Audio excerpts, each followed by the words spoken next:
Now, there's tons of YouTube, TikTok, and Facebook channels that talk about different coins and say you can retire off this penny. But I think most of us know, even non-collectors know, that you're most likely not going to find some coin in your pocket change like these guys are pointing out, that you're just going to retire tomorrow with it. It's more important to understand the more common collectible coins that you can come across that are worth pretty good value over face value. Now, one of the most favorite coins to collect are Lincoln wheat pennies, which were launched in 1909, and they're just beloved by everybody. I know that I like them a lot, and I know a lot of people that want to collect them, especially something as coveted as the 1909 SVDB.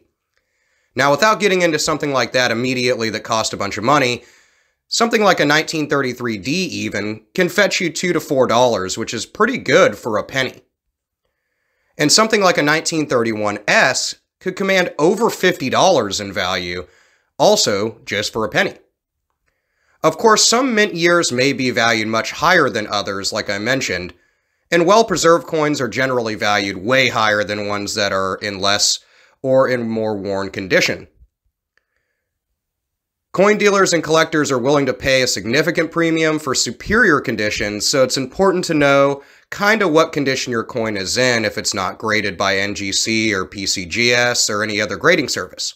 Now, if you're really confused or you know you have something that could be of high value, then undoubtedly get it graded by a company like NGC or PCGS, amongst many other grading services.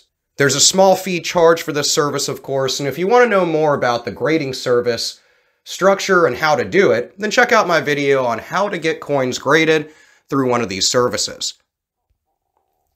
The value of Lincoln wheat pennies constantly shifts, of course, just like any collectible, and over a period of years, wheat penny values may increase based on the trajectory of their historical values.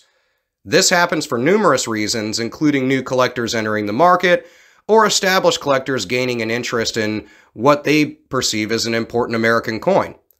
Additionally, new varieties such as double dies or overdates may come to light as new errors and new variety coins are found every day. So let's talk about some values of Lincoln pennies. Let's start off with the first year being 1909. Now, a 1909 Lincoln penny generally sits around $6 in fine condition, and I think we'll use fine condition as the base point for the remainder of this video, as it's a good mid-level grade for the coin. So a 1909 would fetch you around $6, whereas a 1909S would fetch you closer to $100, even in good grade or poor grade.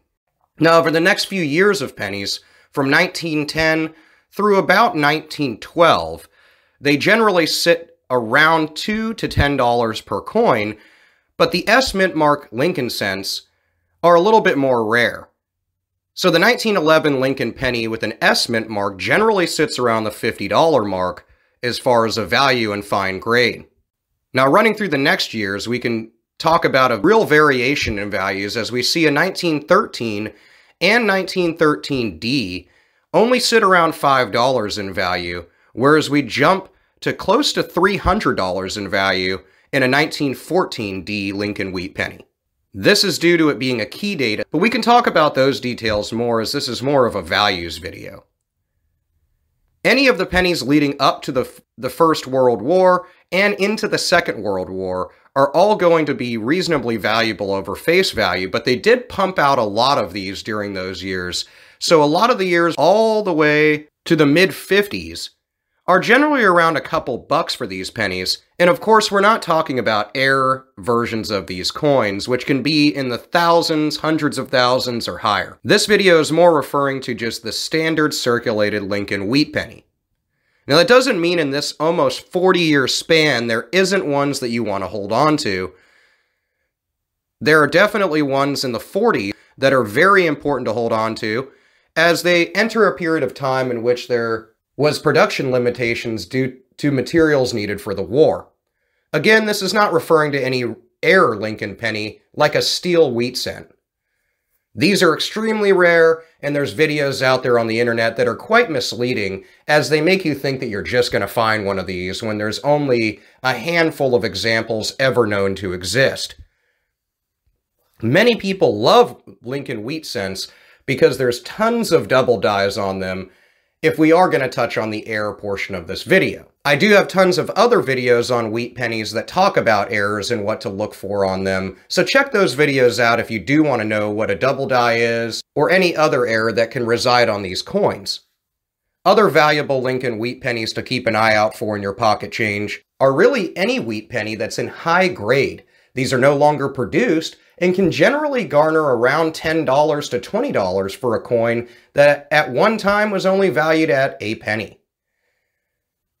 Now I know when I'm looking through my pocket change, you can definitely come across ones from the 1920s all the way to the early 50s, towards the end of their mintage run, just residing right in your coins. Most people would never even look at these a second time and would just spend them on the next purchase they made at a store, not realizing that these coins can be valued very well over face value, and like I said, some of these, even in circulated condition, can be worth hundreds and hundreds of dollars.